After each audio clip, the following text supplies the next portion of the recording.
വർഷത്തിന് ശേഷം നിങ്ങളുടെ കൂടെ പഠിച്ചവരെല്ലാം ജോലിയും വാങ്ങി സ്റ്റെതസ്കോപ്പും ഇട്ട് നടക്കുമ്പോൾ ഫസ്റ്റ് ഇയറിലെ സപ്ലി എഴുതാനായി ജൂനിയേഴ്സിന്റെ കൂടെ എക്സാം ഹാളിൽ ഇരിക്കുന്നതൊന്ന് ആലോചിച്ച് നോക്കിക്കേ.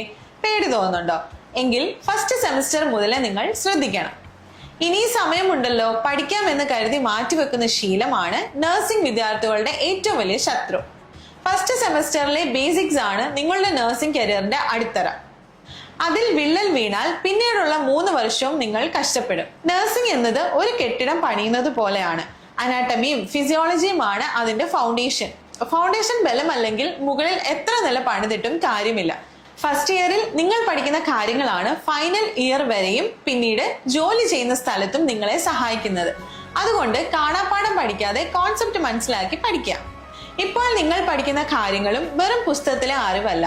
നാളെ ഒരു രോഗിയുടെ BP കുറയുമ്പോഴോ ശ്വാസം മുട്ടുമ്പോഴോ എന്ത് ചെയ്യണമെന്ന് തീരുമാനിക്കുന്നത് ഇന്ന് നിങ്ങൾ പഠിക്കുന്ന ഈ ഫൗണ്ടേഷൻ അറിവ് വെച്ചിട്ടാണ്. ആ അറിവാണ് ഒരു നല്ല നഴ്സിനെ സൃഷ്ടിക്കുന്നത്.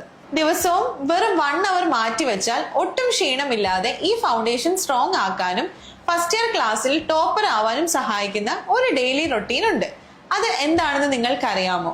ഇതുപോലെ നഴ്സിംഗ് സബ്ജക്ട് സിമ്പിളായി മനസ്സിലാക്കി പഠിക്കാൻ താല്പര്യമുണ്ടെങ്കിൽ നഴ്സിംഗ് എന്ന് കമന്റ് ചെയ്യും.